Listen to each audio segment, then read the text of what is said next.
गौतम बुद्ध का जन्म 563 ईसा पूर्व कपिलवस्तु के पास लुम्बिनी में हुआ, जो आज नेपाल का सबसे प्रसिद्ध तीर्थ स्थल है। उनके पिता का नाम राजा शुद्धोधन था, जो शाक्य कुल के राजा थे, और उनकी माता का नाम रानी माया देवी था। उनके परिवार वालों ने उनका नाम सिद्धार्थ रखा। दुर्भाग्यवश माया देवी का निधन सिद्धार्थ के जन्म के 7 दिनों बाद ही हो गया। माया देवी की मृत्यु के बाद सिद्धार्थ का पालन पोषण माया देवी की बहन और राजा शुद्धोधन की दूसरी पत्नी महाप्रजापति गौतमी ने किया। कहते हैं कुछ विद्वानों ने ये पूर्व सूचना दी थी कि सिद्धार्थ बड़े होकर एक महान राजा या फिर एक महान सिद्ध पुरुष बनेंगे। विद्वानों की बात सुनकर राजा शुद्धोधन चिंतित हो गए। दुनिया के दुखों से बचाने और संत बनने से रोकने के लिए उन्होंने सिद्धार्थ को महल की चौखट कभी पार ही नहीं करने दी, और इस बात का ख्याल रखा कि वो कभी बाहरी दुनिया और उनकी पीड़ाओं के समक्ष न जा सके। उन्होंने सिद्धार्थ को वो हर एक शिक्षा दी जो उन्हें राजा बनने के योग्य बना सके, परंतु वो भी महल के 4 दीवारों के अंदर। जब सिद्धार्थ एक योग्य उम्र के हुए, तब राजा ने उनका विवाह राजकुमारी यशोधरा से कर दिया। कुछ समय पश्चात यशोधरा ने एक पुत्र को जन्म दिया, जिसका नाम उन्होंने राहुल रखा। राजा शुद्धोधन ने सिद्धार्थ को हर एक सुख सुविधा उपलब्ध करके दी थी, जिससे उन्हें कोई कमी महसूस न हो सके। परंतु चाहे जितनी भी सुख सुविधाएं उपलब्ध हो, कोई कितनी देर तक महल के 4 दीवारों में बंद रह सकता है। इसलिए एक दिन सिद्धार्थ ने यह तय किया कि वो आज महल के बाहर जाएंगे और अपने खुशहाल राज्य का विहार करेंगे, और तय किए गए अनुसार वो विहार करने के लिए निकल गए। 29 सालों में उन्होंने पहली बार महल के बाहर कदम रखा था। यही वो दिन था जिसकी चिंता में राजा हमेशा रहते थे। विहार करते हुए उन्हें रास्ते में एक बूढ़ा इंसान दिखाई दिया।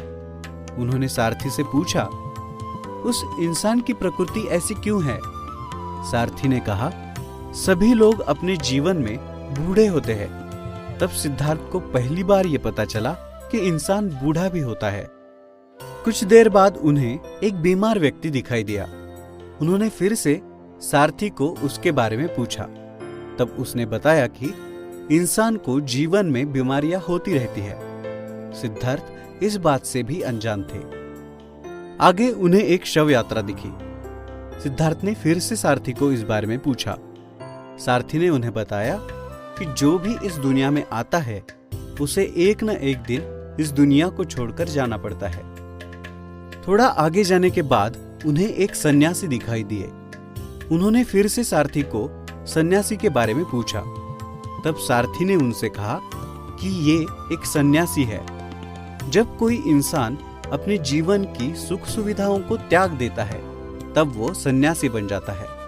और फिर वही बात हुई जिसका राजा को डर था। सिद्धार्थ जीवन के दुखों से परिचित हो चुके थे। विहार के दौरान देखी हुई बातों ने उन्हें सोचने पर मजबूर कर दिया। वो ये सोचने लगे कि जब इंसान को इस दुनिया में आकर दुख ही सहना है, तो इस वैभव का क्या अर्थ है? उन्होंने अपने इस वैभवशाली जीवन को छोड़ जीवन के शाश्वत सत्य का मार्ग ढूंढने का निर्णय लिया, और वो अपना सभी सुख सुविधाओं से भरा जीवन छोड़ जंगल में एक तपस्वी का जीवन जीने के लिए निकल गए। उन्होंने कई तपस्वियों का मार्गदर्शन लिया। तपस्वियों ने जो जो कहा, सिद्धार्थ ने वो सब किया, परंतु वो जो जानना चाहते थे वो उन्हें नहीं मिल पा रहा था। एक दिन वो आकर एक पीपल के वृक्ष के नीचे बैठे और उन्होंने दिन रात कड़ी तपस्या की, जिसका फल उन्हें वैशाख पूर्णिमा के दिन मिला, जब उन्हें उनके प्रश्नों के उत्तर मिल गए। संसार के ज्ञान का बोध होने के बाद सिद्धार्थ गौतम बुद्ध बने, और जिस पीपल के पेड़ के नीचे उन्हें बोध मिला वो बोधि वृक्ष कहलाया गया। बोधि वृक्ष के नीचे 4 सप्ताह तक उन्होंने धर्म के स्वरूप का चिंतन किया और फिर बुद्ध धर्म का प्रचार करने निकल पड़े। उन्होंने लोगों को मध्यम मार्ग का उपदेश किया और 4 आर्य सत्य, अष्टांग मार्ग तथा अहिंसा का प्रचार किया।